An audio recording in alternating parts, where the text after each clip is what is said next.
This is Mark, one of the co-authors of The Room. Now, The Room is something which defies absolutely everything that I've said so far. At the moment, there isn't a game with a score in there. There isn't a game with a clear concept in there. But it is, The Room is trying to get people to use a computer game in a different way. To be more about emotion and more about the emotion of where you are and what you're doing. And it's also the idea of playing around with the senses. We have to realize, one of the things we have to realize as the games industry is it is great doing war games and movie making games, but also we can do things that no other industry has ever done before. That's the film industry, the book industry, anything. We can play around with what people think of as reality. And that means that can be a unique and original thing. So if we have a look at The Room for a start, a lot of work has been done, and this is a lot of work by someone called Alex Evans, who has been working with Mark on hyper realistic detail. One of the things, what I mean by detail is that you can go in and in. You saw it in black and white too. This is this environment called The Room where detail doesn't have to be going down to ants and pulling up into the sky. It's going down to grains of wood and playing around with grains of wood. Playing around with trying to make things as real as we possibly can. Even down to the physics on handles on bookcases, down to books with individual pages. All this is the environment that we're trying to create. All within a physics engine which makes things really feel real. Also, one thing I would say is everything objects you see in here is what we call real-time ageable. So that you can quite literally change the year on which you're viewing any object in the room, within this room. An orange you will see shrivel, or you will see grow. And that's the reality that we're putting players in. So let's should we play around with reality a bit?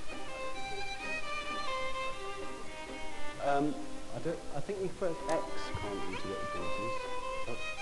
Or is it X? Maybe not. I tell you what, if you want to go to the other room with Clay, this one's full. We'll just switch to another room.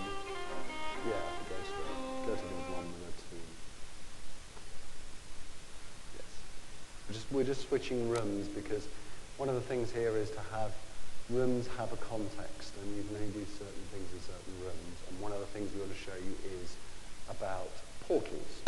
And portals are the ability to look at things in a different way. Now, I know what you're probably all thinking is, what the hell is the point of this? But what I say is, some of what I say is that we can play around with reality in a way that no other industry can. And we should be playing out, because it's only when we do things like this that we discover things that we have never discovered before.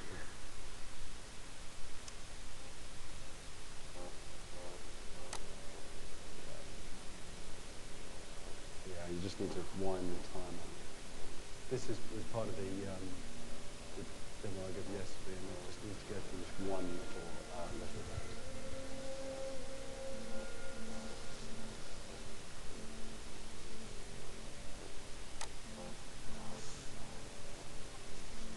incidentally, that clock, not only is it visual side, it's simulation side that we're doing. That clock is a simulation, and it has a simulation of hands moving. It's very hard in the time I've got left to give you the importance of that.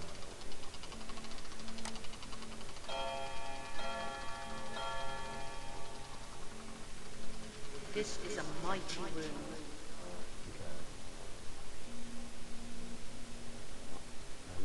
I hope if you don't have this bug this time, I'm going to be really pissed off, because it really upset me.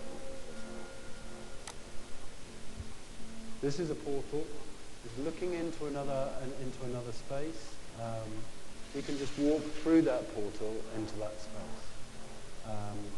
When you're inside a portal space, then everything within that space has that context. Within its precincts, hopes have played.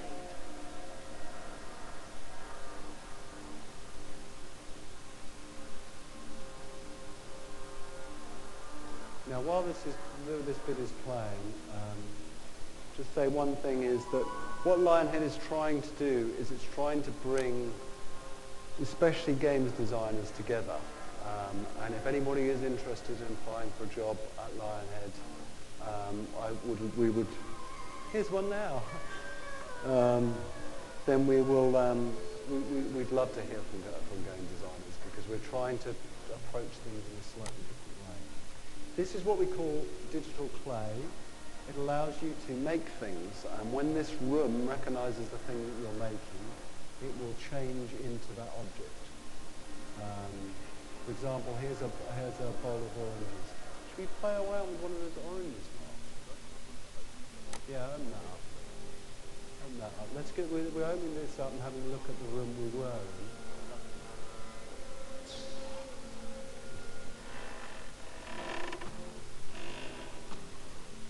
heavy. Okay, there's the room we were in. Of course, we can still go back in that room because it's a portal.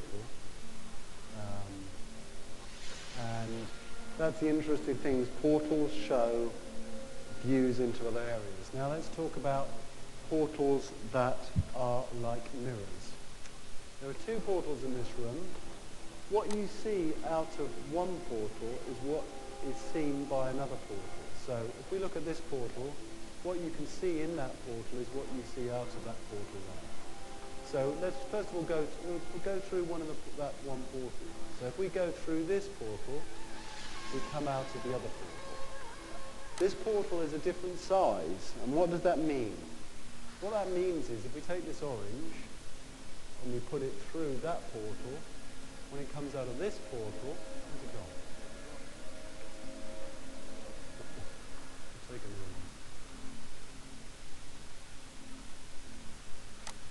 It comes out bigger, and we can keep doing that.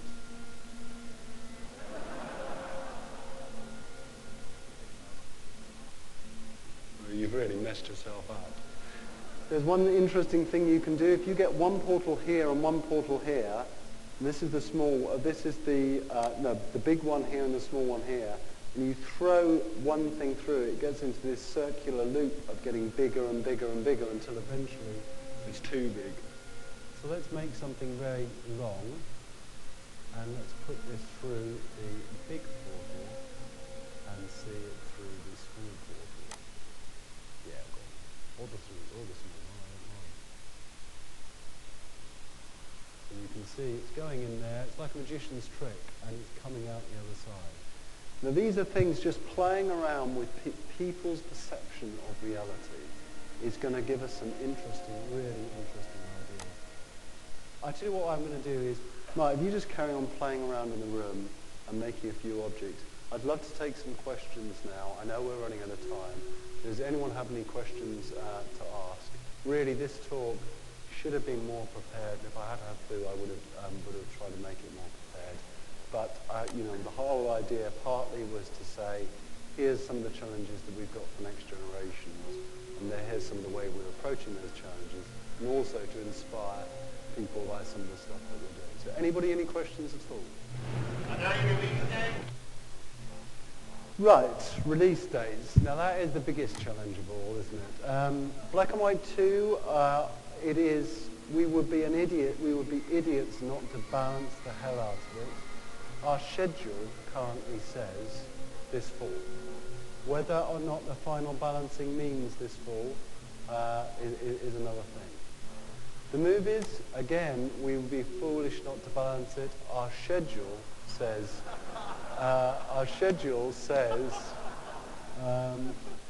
very good.